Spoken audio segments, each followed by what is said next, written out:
Hey, folks, welcome back. It's Wednesday again. Hope everybody's doing well. Today I've got a returning guest. This is Brian Spalding, who most of you may know from the community. Brian is an absolute phenomenal guitar player, and he's got a ton of stories of folks he's played with, bands he's opened up with. And we did a show, I don't know, month, maybe 2 months ago, and we're just kind of scratching the surface. So the show definitely required a part two. So without further ado, ladies and gentlemen, Brian Spalding, how are you, man? Hey, I'm doing good. How are you? I'm good. Let me just say a quick hello to the folks that have joined us. See what we got here. We got Quentin James is in the house. Quentin! Lars Guitar, Janice is here. Andy Dion was here. I guess he was here earlier. Hope everybody's doing well. There is a little bit of hiss, I know, on Brian's end, but you can still hear him okay.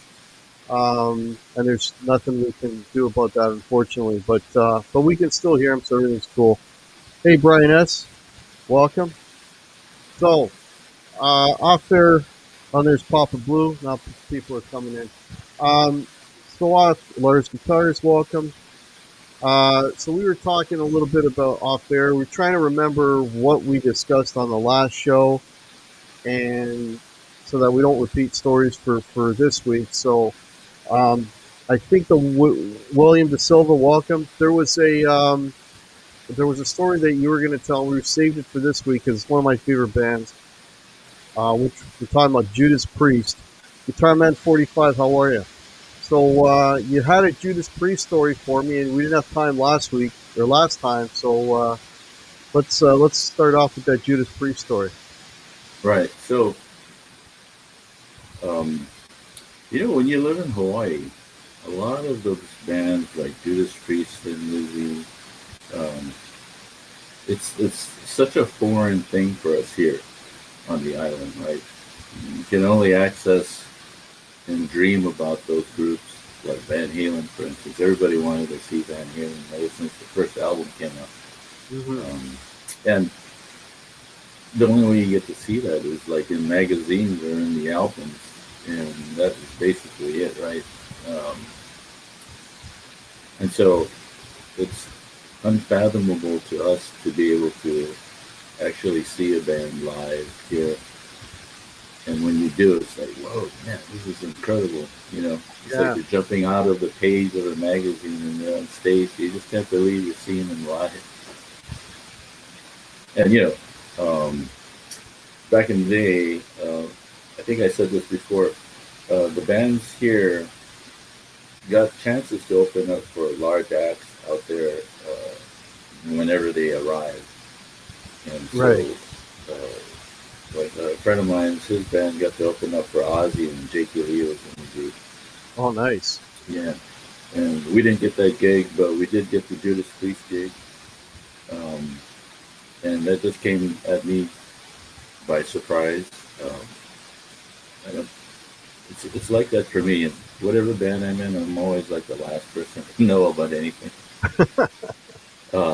So that gig was was something where, man, I'm finally going to be able to actually meet and see these guys live, and listening to them on the albums and dreaming about it. So maybe you would see a video on MTV. MTV was still kind of fresh, right? What tour did you open for Priest on? And folks, I know there's static on the line. That's on Brian's end. We can't do anything about that. So you'll have to be patient with the static. I apologize for that. So what tour, remember what tour that was for Judas Priest? Right, so that was on the Turbo. That was on the Turbo tour. Oh, Turbo tour, okay. So yeah. Late 80s? Close to the late 80s. It was before we left for Los Angeles, so somewhere around 86, Hmm. 87, Okay. around that time. And so, yeah, so when we got the gig, um, man, it's finally this opportunity to actually see and meet these guys. And funny thing is that at the arena that we played at, it's a 8 to 10,000 seater, Hmm. and also when you're out in the islands, everybody here is starved for music, right? Because we don't get it too much here, so Right. so that Right. was definitely a gig where everyone showed up. It was a full house. Um, so the exciting part was getting our gear together and going to the venue and unloading and um, this is our second gig playing at the arena because previously we had opened up for Rat. Okay, we've got to talk about that. We didn't talk about it. I don't think we did. Oh, okay. Well, we could follow that up after the Judas Priest. We're going backwards in time, That's sorry. but anyway, yeah. So then when Judas Priest came through and we got to do that show, it was pretty exciting. And so when you pull up to the back of the arena, I'm so used to being a guest in that huge place, and so getting the chance to drive in the back area and unload your gear, and then getting to see the stage and loading your gear up on the stage, and they had some crews helping us out. But in amongst that, you get to see what KK's gear and guitars are like, and what Glenn Tipton's gear and guitars are like, and the stage setup and the wardrobe. Because I remember the wardrobe. There was a woman that handled all their clothes, and Hmm. they had these long racks with leather outfits that were like, I would say the racks were like about. Let's see, I'm looking at the wall here. So I'd say there were about like 10-foot racks, and each rack was packed with leather gear. So I guess it was the kind of thing where like they didn't really maybe didn't have, or maybe they did have a plan of what they were going to be wearing throughout the show. Especially Rob. I think he did a couple of changes.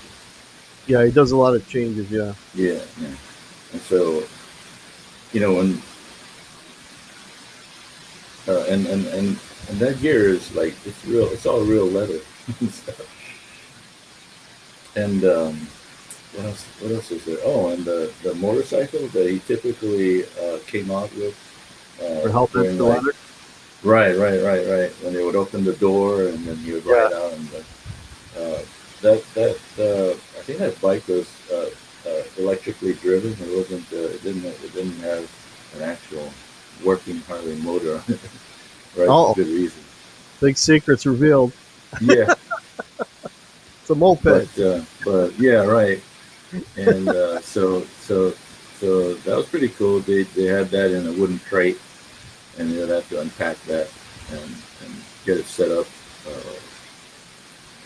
so that it was at the same level because the stage was like about I don't know about 8 feet high. Were you guys able to do like a sound check when you opened for a priest, or most of these Uh, bands coming through? yeah, we were able Oh, to do a sound check. cool. For the priest sound check, we were we weren't allowed to actually be there. No, Um, I mean you guys doing a sound check. yeah. We do a sound check early. We get our stuff up on the stage, and the sound guys that were there, Hawaii Stage and Lighting, they were familiar to us. We knew some of those guys, so that was cool. It wasn't like you're gonna have to like bribe the sound guy to make you sound good or anything. Yeah, We already knew the crew. the reason I ask is, when you hear these stories about opening bands, how some bands are, courteous enough to let the opening band have a decent sound check, and other Right, bands mistreat the opening bands and say, no, no sound check. They want, in other words, they really want the opening band to suck so that they look good when they go up on stage. It's a competition thing, right? right. And in this case, it was like the complete opposite. We No, had that's good. lots of Appreciate lots gentlemen. of time to yeah, lots of time to run through a couple songs and try to get the balance right and get the monitors set right. cool. And their sound guy was there throughout the whole thing too, and he was he seemed to be like a well-known, and I don't remember what the guy's name was, but he seemed to be a well-known guru of doing concert sound because everybody was just like totally like, whatever you say, master, that kind of thing to this guy. And it was this really tall guy with a afro and a beard. Um, he must have been about 6 something, maybe 7 foot. But that guy had an answer for every problem that the sound people were running into. Oh, cool. New stuff. But that guy was, yeah, that guy was cool. Um, I got to meet Judas Priest's road manager, Terry, I think his name. Oh, no, it was Mike. That's right. It was Mike, and later on in the story, I'll get to him. Um, but yeah, getting to see the wardrobe, getting to see that motorcycle, um, getting to see the Glenn Tipton's pedal board. Okay, so Glenn Tipton's pedal board was this massive board that I don't even think it was a lot of guitar players back then in those days would have Bob Bradshaw would Yeah, rack. Yeah, rack gear. Yeah. build those racks, and so I'm not sure if there was a Bradshaw rack. I should have asked Glenn, but the pedal board was like huge, it's gigantic. It was like I would say it was just like 3 feet. It was 3 feet deep, and it was like 10 feet wide. Holy shit. Half the And stage. and they had like about 20 buttons, all separated, and each button had about a space about this far apart. So you like had one here, another one here, another one here, and they had tiny little tags on there with numbers. I don't remember there being any kind of like clearly defined, thing like rhythm guitar one, Right, right, right. like lead guitar two, anything like that, or flanging or anything like that. It was like code numbers. Didn't even have anything that you could tell what the heck he was, but I guess he knew I guess he what he knew. was stepping on, right? Yeah. But it was the most massive pedal board that I ever saw. A lot longer, a lot larger than what KK had. So that was Cool. pretty interesting. Did you were you able to actually talk to any of the guys in Priest or say Oh hello yeah, or yeah, anything like that? Oh, yeah, right. cool. So here's the thing. So getting to go backstage prior to the band arriving, that was cool. Um, when the band arrived, they came in just like some unmarked van and just walked in, and I was expecting. I don't know what I was expecting, right? Because Limos or something. right. And then again, I was thinking something a lot more fantastic than what it actually was. And they came in with like shorts and just like Oh, white they're in Hawaii. t-shirts. Yeah, right. But they Yeah. were they were they were really dressed down. So my expectations were a lot higher than I should have. Should have just realized. Yeah, we're talking about humid weather and they're going to be dressed comfortably. So, yeah, when they showed up, I think the person I met was at that time was Ian Hill, the bass player. Ian Hill. Yeah. And from what I had heard, that Ian was actually the reason why we were chosen to open up. So Oh, wow. Cool. I guess so what would happen is that there's a communication, I think, between the promoter from the island, from Hawaii, Right. and they get together with the management, and I guess they're told, here's the bands that you have to choose from, and then so I guess Ian Hill was the one that liked what we were doing because we'd already put out an album, and so he's the one that selected us, and he was the Ah, one that actually he stood on my side of the stage. So if you're on the stage facing the audience, I'm on the left side, right. and yeah, Ian Hill stood throughout the whole show, and at the end of the show when we were done with our set, he gave us a thumbs up. So it was Ah, pretty cool. very Yeah, it cool. was really nice. The whole band was really nice. There's, and I think been my experiences with all of these professional musicians that they were all very nice, and I think maybe if some you hear some news about somebody kind of being a someone that's a pro that's kind of being maybe like they have an attitude or something like that. I mean, these people they know what they want and they know how to get what they want and the sound and everything. So maybe it's something like they're just very confident and maybe that gets misunderstood. I don't know. But I haven't run into I haven't run into any a holes in any of these pro people that I've Well, you that's know been able because to talk to. yeah, you hear horror stories about. I mean, Right. there's a couple of bands in particular, but I won't name any names. But you keep Right. hearing about it. It's like they don't want their opening bands to have a sound check. They don't want them to have lights. They don't want them to have all this kind of stuff, right? Right. Yeah. So it's because they see it like a competition and they want to outdo the opener, so they you know kind of look for any advantage they can get, right? So Yeah. That's sad. yeah. So let's all right. But So anyway, so anyway, I get to check out Glenn Tiffany's pedal board, which is massive, awesome. yeah, And then KK's pedal board, which is so massive and awesome. And then the guitars, they had the guitar rack where you could check out all their instruments. yeah. And the guitar tech, each guy had his own guitar tech. In fact, I think there was like three of them. Wow. And then in the back, when you go behind the Marshalls, the Marshalls, some of them are real and some of them are fake. Like just one Yeah. of the stacks, one of the stacks is real, but then behind the stacks was the actual heads that were running. There was like nine of them for each guy. Shit. Yeah, Wow. and not all of them were on, right? So I Well, they think they must had. have Oops, sorry. backups and stuff. Yeah, right. So I think they had some kind of system where you could switch instantly from one to the next. And what were you using And for so that? yeah, so I would borrow a Marshall whenever we did large shows from a friend of mine, and they worked along with Hawaii Stage and Lighting, and we knew these guys for a long time. So whenever I needed a Marshall stack, I had one available to me. Oh, cool. Yeah, and it was I didn't even have to rent it or anything. There was a Nice. buddy of mine, Brian, who was like, "Oh yeah, just come over and pick it up." I'm gonna borrow this Marshall and open for Priest. Is that okay? Yeah, yeah. In fact, Sure. Hey, he was part of the crew too, so that was a given. cool. So let's And go then back to Rat.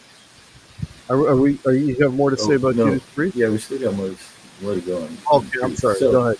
So anyway, so we we do the gig, um, meet the band just briefly, and then they do their show. Of course, it's fantastic.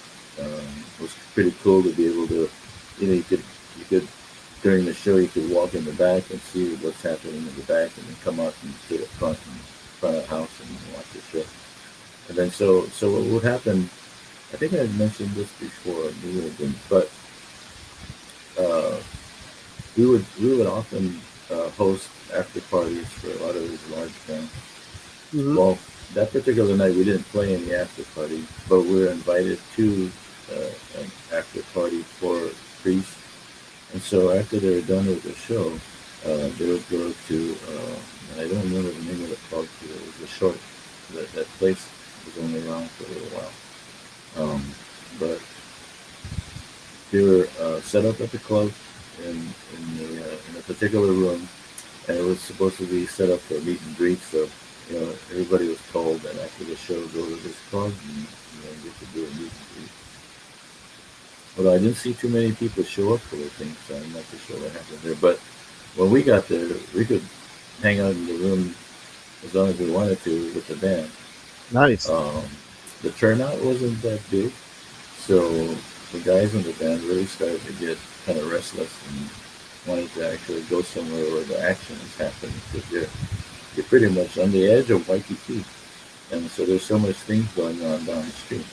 And this club was kind of like at the beginning of the road that takes you down to the center of Waikiki. So I believe they got bored. A couple of the guys uh, went to a club. Rob Halford and KK Downey went to some club. I don't remember the name of it. And then Glenn Tipton, Ian Hill, and what was his name? The drummer. At that point, that Uh, was before Scott. right, that was before Scott. The original drummer. Yeah. His name escapes me. Dang. Anyways, He's, so yeah. so they all went to this place called the Jazz Center, and that's where a lot of the rock music was done over there. And so they headed there, and then they left behind their manager, which was the guy that's supposed to be watching over everybody. And he was the guy with the purse strings too. And I think he was the one that if they needed anything, he could write the check or have the Right. cash on. And that was Mike. That was that guy Mike. And so well, from what I can remember, I think my wife and I and a friend of ours, we drove Mike to that club, the Jazz Cellar, and then met up with Glenn Tipton and Ian Hill and the drummer. So there's a question for you, Brian, from Brian S. He's asking if you could tell us the name of your band that opened for Priest. Oh, right. The name of my band is called Aaron's Rod. That's AARONSROD. Aaron's And Rod. that's Okay. yeah. And Cool. so yeah, you can poke around on Facebook and find it pretty easily. Aaron's Rod. Good to know. Yeah. Good to know. Yeah, there's, by the way, there was a couple of bands, the choices that there was there for a large act came to play would be our band, Aaron's Rod, or there was another band called Sacred Right. Um, there was also another band called Schnaz, and another group, which Marty Friedman's band is called White. And so those are the pickings. Right. Right. And so yeah, so we're at the jazz cellar um, hanging out with Glenn Tipton. He was a little hard for me to understand because of his accent. We talked a little bit about the music, right? Because like Uh, I, a lot of times I don't try to get too deep into like the typical questions that a lot of people ask, you know, yeah. because I don't want to seem like that fan who just kind of rehashes stuff. So I was just reading something the other day. Like right now, Judas Priest is working on another record, and I mean, it said what's going on with Glenn Tipton. He's got Parkinson's, and he's unable to play. He's unable to tour. He didn't tour with them already the last tour that they did. He only came out and did a select cities, and they just announced their 50th anniversary tour, and they're going to be putting out another record. And apparently, Glenn is part of the songwriting, and he's trying to play on the record, and it's painstaking, for him to be able to get out, his music, and it's yeah, sad. So they're going to tour without Glenn again, and I saw them without Glenn. I didn't at the time when I bought the tickets. The news of Glenn not touring with them hadn't been out yet. Only after I bought the ticket, because for me, Glenn Tipton he's the man, right? So yeah, then I found out that he wasn't touring with them, and Andy Sneap, who's the producer for the last couple of records and is also going to produce this one, basically played for Glenn. And I tell you, it wasn't the same without Glenn. It really wasn't. yeah, because he's got really unique note choices. He's got really unique phrasing. I just love the way he phrases. Um, Don is saying if I turn down, we can turn up the volume to hear Brian. Yeah, Brian's got a lot of static on. You know what? I don't know. I'm thinking, Brian, if you want to come out and then come back into the stream, maybe that'll help it. Sure. If that doesn't work, I'll turn down. So just let's be Yeah. patient, folks. Right. I'll leave and then come back. Yeah, let's try that.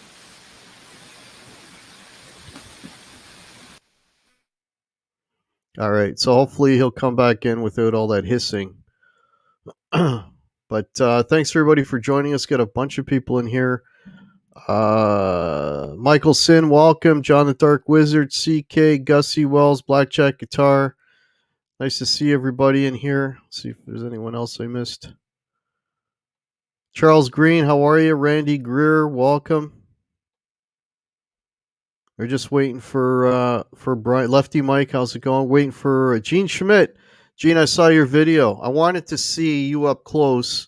I wanted to see Vinny with the beard. I was disappointed. I'm just teasing you. For those of you that don't know, Buffalo Rock City released their video for Back on the Streets. So go and check that video out. It's really, really cool. Okay, Brian is back. Let's see what's happening here. No, we still got the hiss. Okay, so Still got the hiss. All right. I'm gonna turn down a little bit, and if you can maybe, I don't know, boost your volume a little bit, if that's gonna help. Let's see here. Yeah, I've just turned myself down quite a bit. All right, can you say something? So make sure we can hear you. Okay. Check 1, 2, 3. Check. Okay, so I can hear you. Give me a 1, folks, if you can hear me and Brian. And Robot Master Switch, welcome.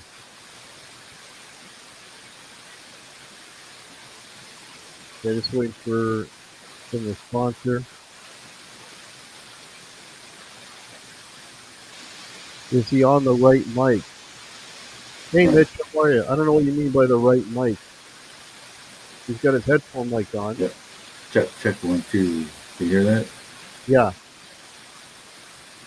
Yeah, he's on his headset there. I don't know if you have a treble control. Someone suggested we turn that down. That would reduce some of the hits. I don't know if you have that ability. If you don't, don't worry about it. No, yeah, I'm not running into any board or anything. All right. It's Okay. it's just a USB connection right to the laptop. Yeah. Okay. No worries. We'll just keep going. So, Lloyd Bailey, welcome. Mark Tanner, welcome. Hold on.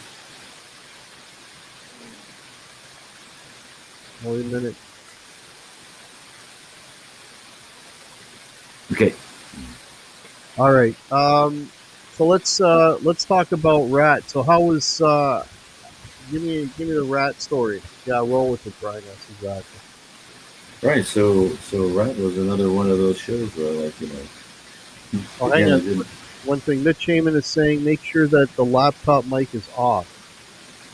Yep. It is. Okay. All right. We're gonna have to roll with this, guys. Sorry. All right. Man, I'm sorry it's like that. Yeah, we didn't have this issue last time. All right, let's talk about Rat. So, how was that Rat experience? Open for Rat. Okay. So Rat, it was kind of like the same kind of thing. Where, in fact, that was our first time ever playing on that huge stage. Right, the stage was pretty big. Yeah. And so when you get thrown onto a large stage like that, you kind of don't know what to do with yourself. When you're doing the show. Yeah. And maybe I might have done some silly moves on the stage. I don't know. There's no video of it, so maybe that's good. You were throwing shapes, were you? Yeah, I don't know how to throw my guitar around my shoulders. You better not with a Les Paul, man. Yeah. A little bit heavy for that. But kind of the same situation too. Getting the load in was great, and getting to meet the guys was great. I briefly met the band, but the main person that I really got to talk to was, and it wasn't really that much, but it was Warren DeMartini. When we arrived, Warren was already there, and I guess they were trying to work on some problems they had with the audio. Oh, okay. So he was like sitting in like the 15th row on the floor,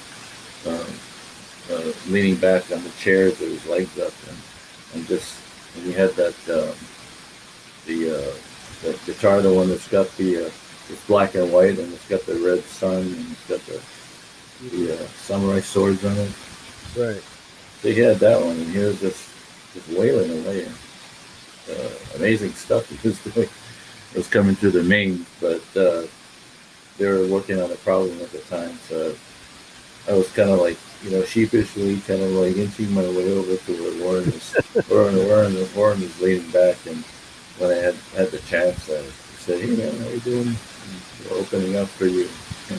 And he was nice about it. He was, "Oh yeah, cool." Meanwhile, this guys with the soundboard were just giving him commands, saying, "Okay, play this, play that, play the chords, play something." And that went on for a while. So the sound guy that they had, that guy was pretty awesome too. And he pretty much walked in there, and I think within about 5 minutes, he was able to fix the problem. But that guy was there early. Oh, cool. Um, uh, but We yeah, got a question for you, Brian. Did Brian you get to the proto thrash scene on the Bay Area in the 80s and early 90s? no, I didn't show up to the Bay Area until 1995. There you go.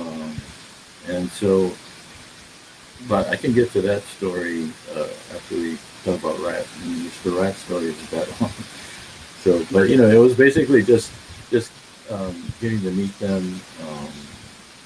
Again, I'm the kind of person where I'm like curious about what's going on in the backstage area, because even before meeting Rat or even getting to a big arena like that and being able to be backstage, if you're a person that's a fan out in the front, you don't know what's going on back there. You think it's all parties and parties and women and champagne and a lot of that kind of stuff. Right. But the reality is, there's a lot of work, a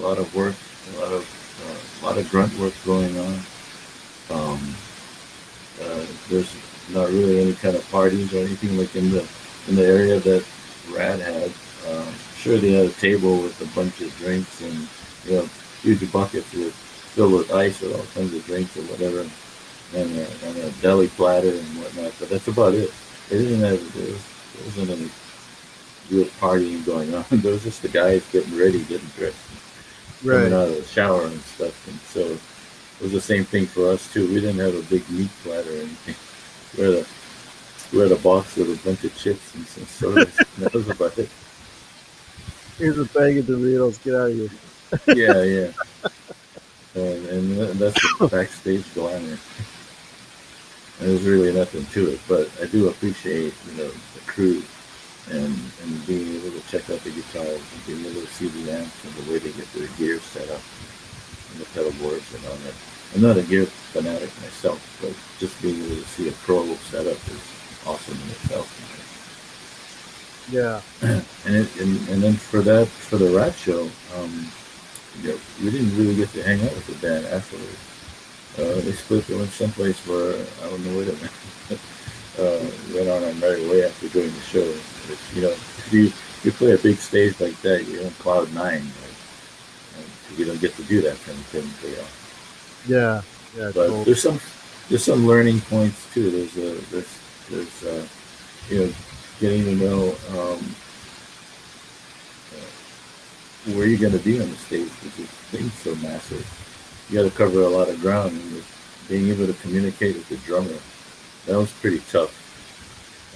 Being 30 feet away from him, and then having to deal with the mains and the side fills and whatnot. I hadn't been in an environment like that. I'm used to that. Yeah. Yeah, and hearing yourself like that kind of volume was pretty like stunning to me. Yeah. No, that's cool. That's cool. But later on, I got used to that kind of environment. Yeah. So, before we get away from the opening act slot, is there any other notable bands that you guys had an opportunity to open for in Hawaii? Um, so those are the only two big arena bands that we get to play for, and the other stuff was just like doing after party shows where the bands would show up at the clubs that we were playing at, and then you could host the band, right? Mm-hmm. So I think that was even cooler because you spend a lot of time with the group. You can actually talk to them. Yeah. Yeah, yeah, and some of the conversations are silly small talk, but still you're able to hang out with them. Like when Dio came through and we did their after party, there's a lot of stuff that I can't talk about that happened back in the green room area. Yeah, I wouldn't want to bring that up here in this public forum. uh, but I think that's a typical thing that happens to those guys, especially with the guys in Dawkins. Um, yeah, and so there was like Dawson, there was Rio, and there was Rush, and although I remember when Night Ranger came through, although we didn't do their after party.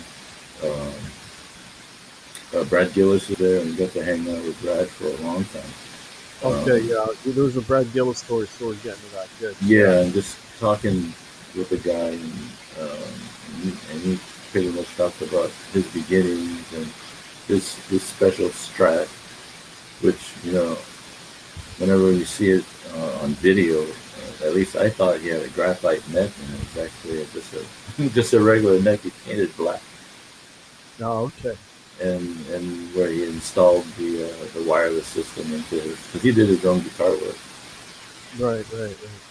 and he installed the wireless into his thing, and discussed using the Floyd Rose, and and being able to come up with all the chirping and the squealing sounds that he That discovered was on his own. that was after he was with Ozzy, right? Yeah, Yeah. Okay. yeah, Yeah. yeah. That, like, it's you know, I mean, people knew Brad Gillis from. I'm gonna only speak for myself. I mean, I knew about Brad Gillis from Night Ranger, but I didn't realize how sick a guitar player what he was until he Right. jumped in with Ozzy, and it's like, holy shit, this guy can freaking play, because he's not using a fraction of his chops when he's doing the Night Ranger stuff. Right. But with Ozzy, he was full out, man. It was, wow. And then he's got great groove too, he's great groove because he's been with the funk band for like years before joining Ozzy. Right, he was with Rubicon in Oh the Bay wow. Area, and that was a totally different style from doing the Ozzy stuff, of course. Yeah. But later on in the years when I moved to the Bay Area, we'll get to that shortly. When I moved to the Bay Area, Brad Gillis lived in the same town where we moved to, so I run into him at like Safeway shopping, and then uh, a bunch of the Bay Area friends that I knew Brad, and at one time there was a guitar contest thing that was going on, like this like 3-part guitar contest, and I was asked to be a judge at that contest, and Brad Gillis was one of the judges. It was Oh, myself, Brad Gillis, and Jeff Thorpe from Vicious Rumors. So anyway, that's going to take me to our journey from Los Angeles, right? So back up even further. So from Hawaii, we did our album. We played those opening group gigs for the two major acts, and then for us, it was like, after you do something like that, where are you going to go to next on the island, right? It's just so yeah. isolated. So the band decided uh, that we're going to go try our hand with going to LA. So we spent the original part of the band spent like a couple of days there, and the band members thought or had other obligations. They didn't like the situation, so half of the group left, went back to Hawaii, and myself and the singer and the other guitar player, we stuck it out in Los Angeles, and we rebuilt the band with different members, and we had several different members come and go. But anyway, so the Aaron's Part 2 band in Los Angeles lasted from 1987 up to about 1990, 92, I think it was, until the band finally fell apart. Uh, and then so after that, I had been going about with some other groups, uh, and then had the opportunity to, when I got the call from Jeff Thorpe from Vicious Rumors, um, to go and try out for his band, because their singer, Carl Albert, was a phenomenal singer. Uh, had gotten into a car accident and passed away.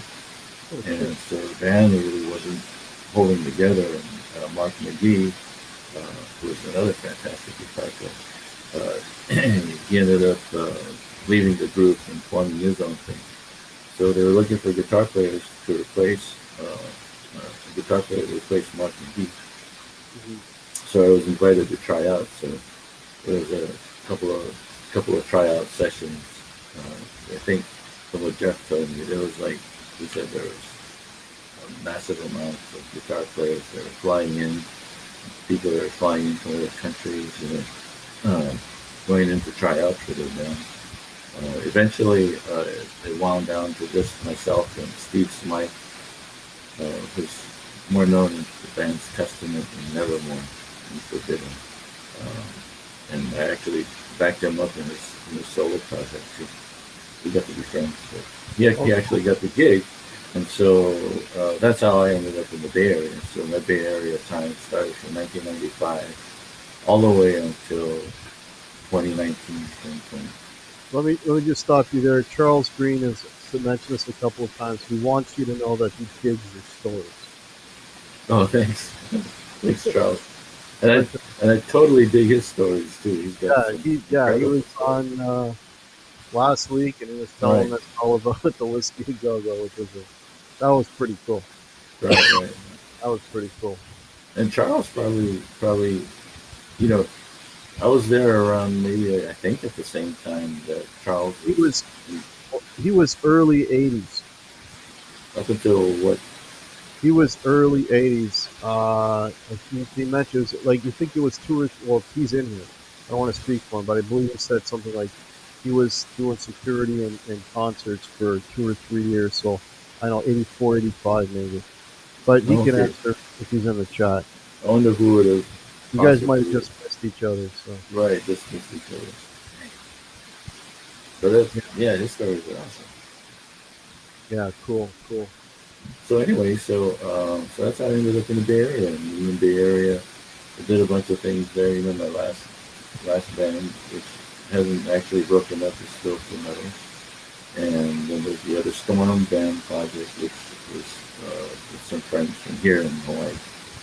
And so that's that story there. Um, and then so I have I'm watching, trying to be mindful about the time.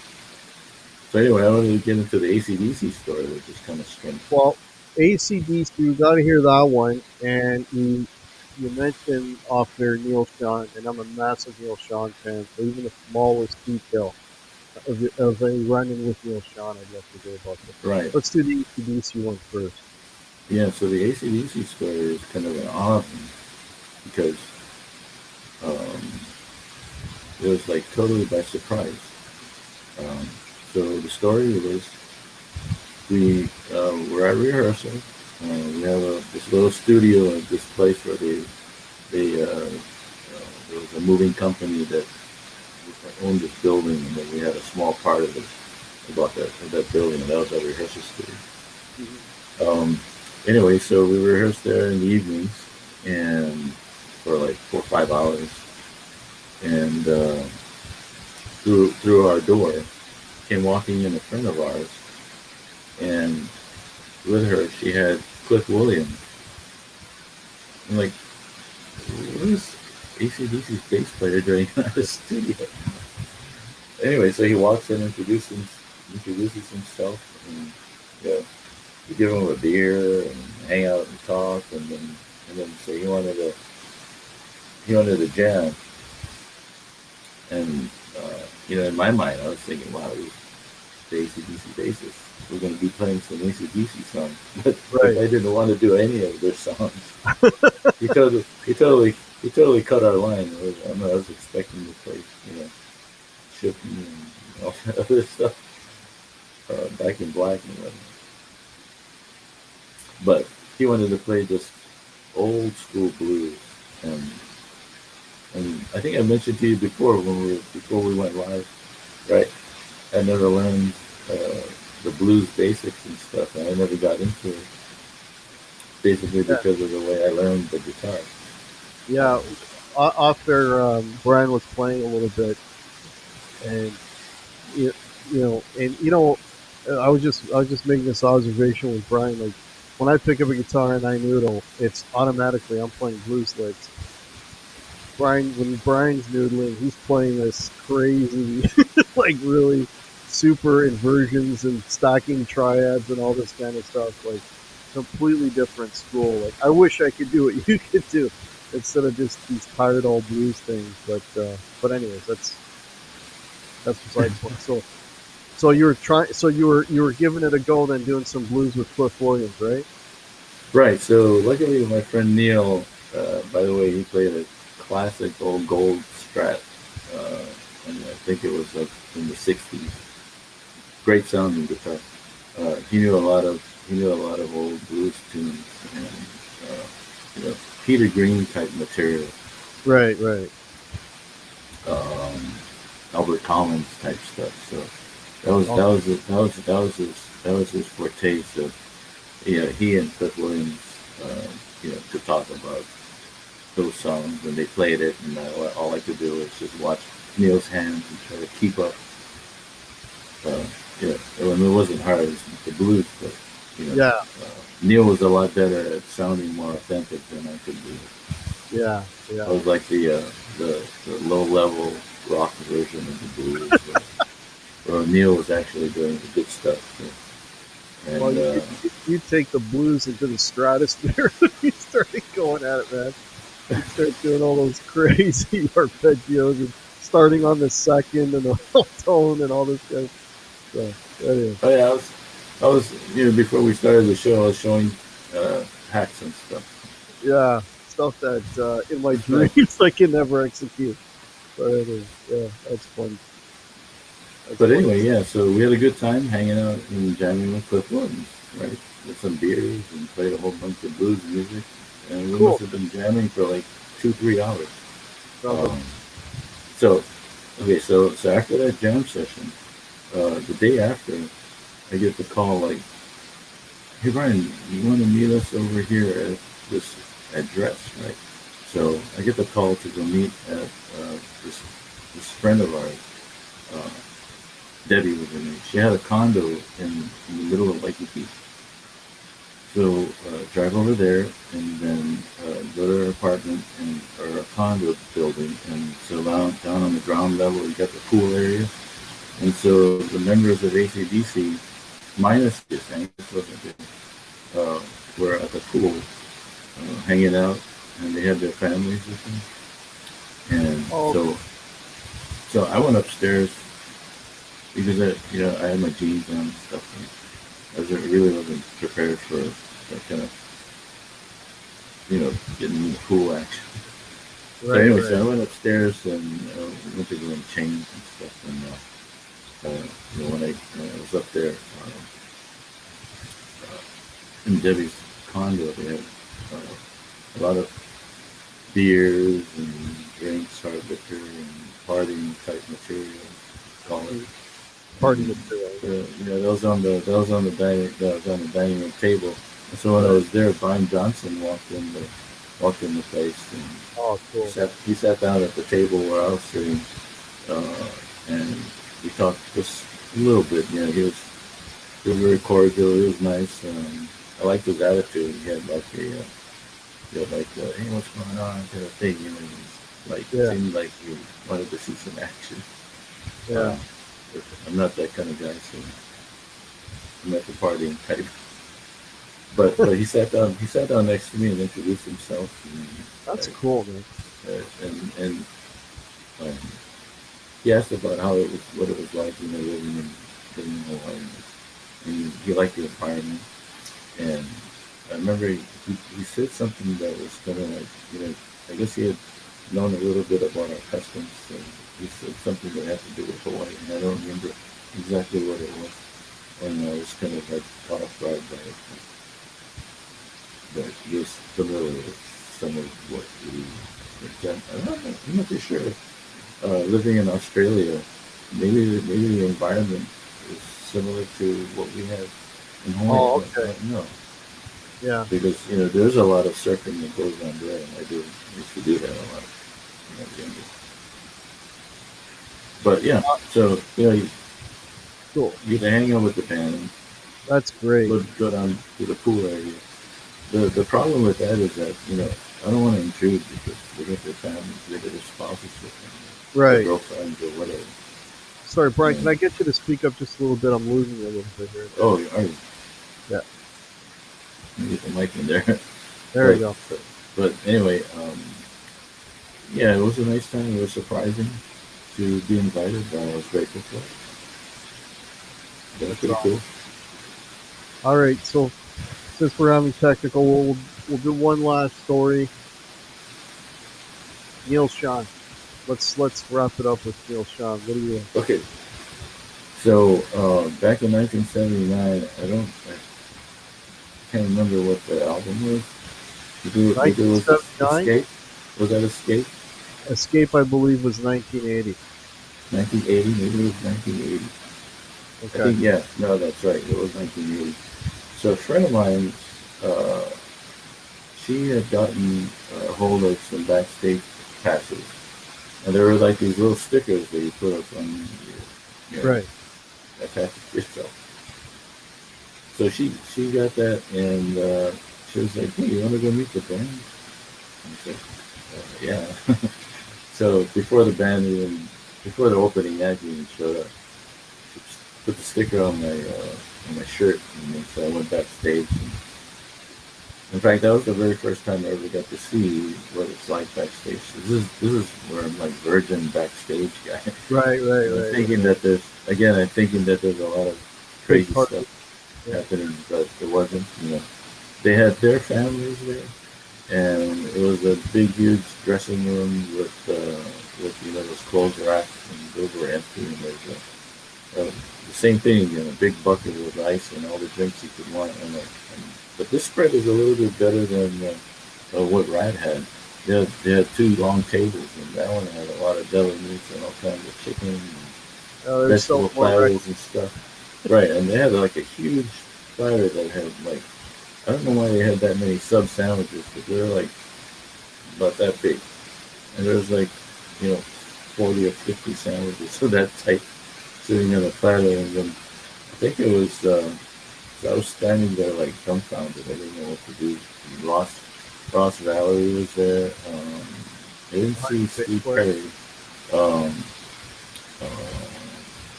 what was the keyboard player's name? Greg, Jonathan Kane. Jonathan Kane. Jonathan Kane. Greg Raleigh was the original. Yeah. Yeah, and um, Ross was like, he pointed to the deli platter, the sandwich platter. Hey man, you want one? So I went over there and got my sandwich and started talking to him. And then Neil Sean came by, and he introduced himself, and we had a brief discussion about Hawaii because I think he was very familiar with Hawaii. He must have been there many times before. Oh, okay, cool. And he mentioned something about the Samoan community or something. I didn't know what that was about, Cool. but the So funny everybody thing, was nice. So you had all good. Everybody was nice. You had all good, positive. oh vibes. yeah, it's a great experience. Oh, that's So good. so let's advance now ahead in time to 2006, I would say. So by 2006, I was already with the band True Metal. We'd been going at it for like about 2 years, Right. and we had a regular weekly gig at this place called Rafters in San Antonio. Some of the folks in the chat, if there's anybody from the Bay Area, might know that place. Uh, a great tapas type bar, pizza bar. So anyway, that was Neil Sean's hangout over there. Oh wow. And so we would do gigs, and people would crowd into the place, and Neil Sean would walk in, and you'd sit down and watch us for a little while, and then head off down like 20 feet away. There was like an area where a lot of people clustered around tables and chatted and drank and stuff. So we would hang out there too. And so during one of the breaks, I go over to him and I mentioned to him, hey man, And he introduced himself, and I told him, we met a long time ago, back in You remember me? 1979. At that time, I still thought it was 79. I guess it was 1980 during the escape tour, and and of course the guys had Oh. thousands of millions of people by then. So here's a question for you before you wrap up. Brian S. is asking about the origin of the band name, Aaron's Rod. Where'd you guys get the name? Oh yeah, so I was like the last member that joined that particular. I couldn't say the last member, but the band had already existed, Oh, okay. uh, and they were looking for a guitar player. The singer's mother came up with the name for the band, and it was a biblical reference, right? So Biblical reference. There you go. so it was like uh, the brother of Moses, I think, Aaron, who during the journeys, sometimes I guess he would be the person holding Moses' staff, which the band name came from the Aaron. Aaron's Rod. There you go. There you go. Question answered. Right. All right. So, in wrapping up here, a couple things. First thing I want to mention is that I have a link to Brian's YouTube channel below, which has got clips of him playing. Brian, if anyone in the chat is not familiar, Brian is an absolutely incredible guitarist. You got to watch his playing. It's Uh, The link is below. No, you're like when you were telling me all that stuff. It's like Picasso trying to describe the kid who knows, with crayons how to make a Mona Lisa. But no, a great guitar player, great dude. So check out his channel. Also below there's links to Guitar Hack merch, everything that I have from Teespring, which is t-shirts, hoodies, cups, all that's all 15% off until Father's Day, which is coming up I think in another week or two. So check that out. That's one way to support the channel. Another way to support the channel is there's a PayPal down there below. That would be much appreciated. If you're not on my Guitar Hack Facebook page or Facebook group, those links are below as well, and so is my Instagram and my email if anyone needs to email me for any reason. So, oh, and the other announcement I have to make is next week the show is going to be on a special day at a special time. We're going to be doing the show Tuesday at 7 p.m. Eastern. So special day, special time, Tuesday at 7 p.m. Eastern. Okay, it's going to be myself, Pete Pardo, and Martin Popoff, and we're going to be doing a top 5 of Thin Lizzy. So check that out. It's going to be a really cool show. You're going to play us out, Brian? oh, I don't even know what would I do. I don't even know if you'd be able to hear it. Oh, okay.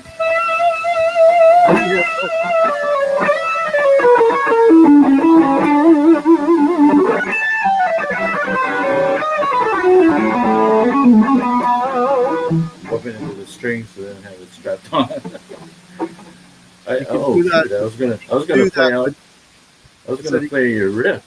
I can do forgot what it was like something like that. no. Was it a ABG or F sharp? It's A, and then I add that. I don't even say I don't know technical.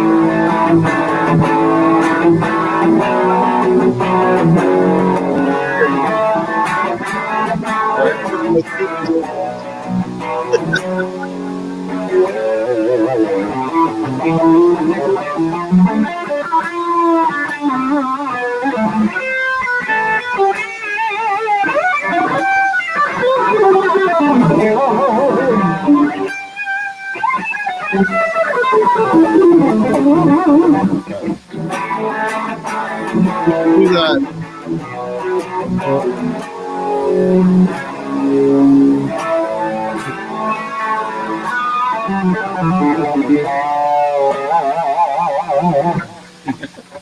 Brian can do that, but he can't play blues. Figure that one out. Yeah, I know.